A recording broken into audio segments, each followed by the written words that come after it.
bagong sama ng panahon o bagyong Berbena posibleng pumasok na ngayong weekend. Meron tayong bagong binabantayan sama ng panahon, tuloy-tuloy na epekto ng shear line at muling paghina pero hindi pag-alis ng hanging amihan sa Northern Luzon.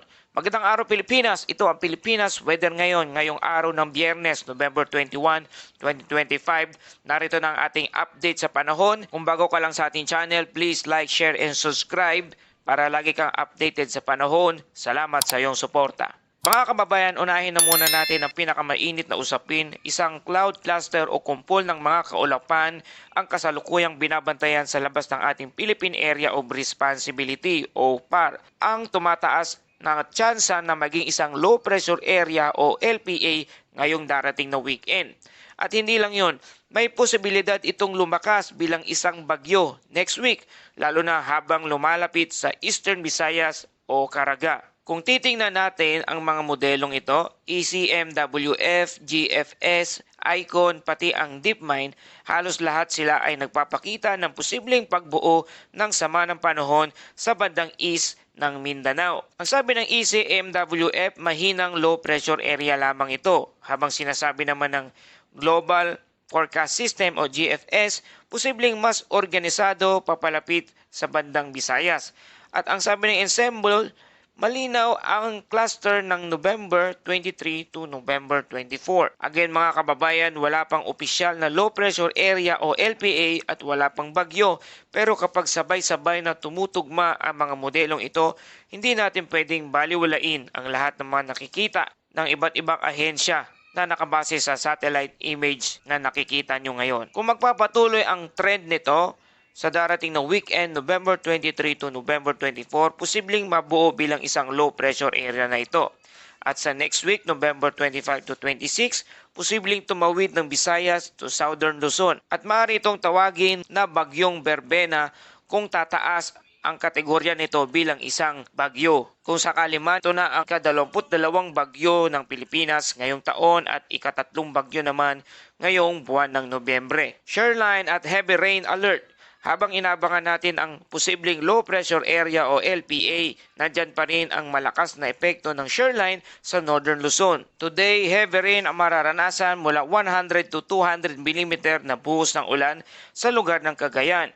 50 to 100 mm naman na buhos ng ulan sa lugar ng Apayao, Isabela at Kalinga. Bukas, November 22, 100 to 200 mm naman na buhos ng ulan mula sa Cagayan pa rin at 50 to 100 mm naman na buhos ng ulan sa Apayao at Isabela. At sa darating na linggo, November 23, Sunday, 50 to 100 mm na buhos ng ulan sa Cagayan. Kaya ang lugar ng Cagayan, 3 araw na tuloy-tuloy na buhos ang ulan na mararanasan sa bawat bayan. Mas mataas ang ulan sa kabundukan, mas delikado dahil basa pa ang lupa mula kahapon at nitong mga araw.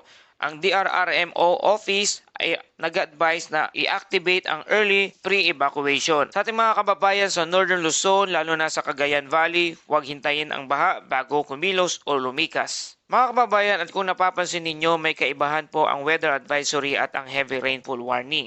Ang heavy rainfall warning para sa mga sumusunod na 3 oras hanggang municipal level. Ultra precise na gamit ang Doppler radar at basihan na sa class suspension. Habang ang weather advisory naman, mas malawak ang sakop nito, 24 oras lamang na outlook at province level na lamang ito. Hindi kasing accurate ng heavy rainfall warning pero mahalaga sa early awareness. Kaya lagi pong tingnan ang heavy rainfall warning kung naghihintay kayo ng class suspension o ng announcement. At narito na ang ating public weather forecast sa araw na ito. Sa Northern Luzon, Cordillera, Cagayan, Isabela, Quirino, Nueva Vizcaya, maulap na may kalat-kalat na ulan at thunderstorm dulot ng shoreline. May banta ng flash flood at landslide. Sa Ilocos Region at Batanes, maulap na may pag-ulan, dulot naman ng amihan at may banta ng pagbaha sa mga mababang lugar. Sa Mindanao at Palawan, Caraga, Northern Mindanao, Davao Region, Soc-Sargen at Palawan, maulap at madalas na thunderstorm dulot naman ng ITCZ o Intertropical Convergence Zone. May banta ng biglaang pagbaha. At sa natitirang bahagi ng Mindanao, bahagyang maulap hanggang maulap na may thunderstorm sa bandang hapon o gabi. Sa Luzon at Visayas, rest of the country, mula sa Quezon at Aurora, maulap na tuloy-tuloy na ulan. Dulot naman ito ng easterlies.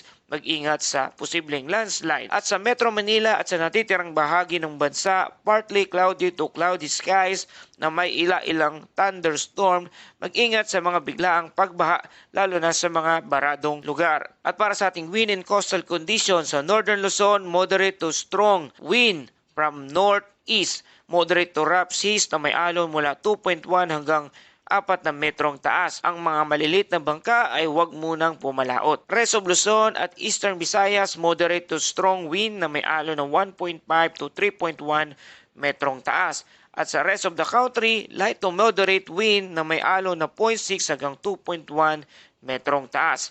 At para sa ating temperatura, minimum of 24.5 degrees Celsius na itala kahapon ng bandang alas 6 ng umaga at maximum 31.8 degrees Celsius naman na itala bandang alas 11 ng tanghali. At sa ating astronomical data, ang araw ay sumikat kaninang alas 6 ng umaga at lulubog naman ito mamayang alas 5:24 ng hapon. Para sa kabuuan ng ating balita sa araw na ito, posible ang bagyong low pressure area o LPA this weekend at posible maging isang ganap na bagyo na tatawagin namang bagyong Berbena. Ang susunod na bagyo sa buwan ng Nobyembre, ang ika-3 bagyo na pumasok o papasok sa buwan ng Nobyembre at ika-22 bagyo naman sa taong 2025.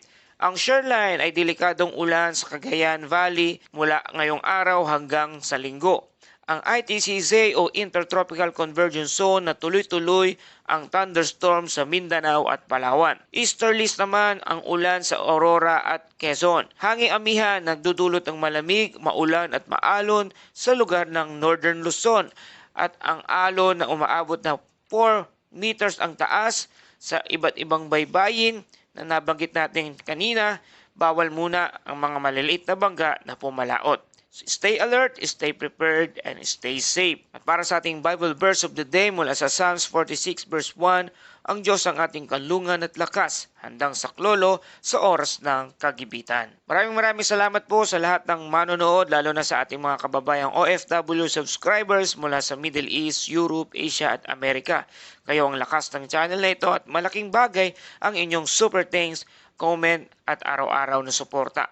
At syempre sa ating mga local viewers dito sa Pilipinas, salamat po sa inyong tiwala habang may bagyo, habang may sama ng panahon, habang may kailangan ipaliwanag, hindi namin kayo iiwanan. Salamat sa inyong patuloy na pagtangkilik at pagtutok dito sa ating channel. Para lagi ka updated sa panahon, please like, share, and subscribe. Salamat sa iyong suporta. Ito ang Pilipinas weather ngayon na laging nagpapaalala, mag-ihanda, mag-iligtas, mag-alerto. Ingat tayong lahat.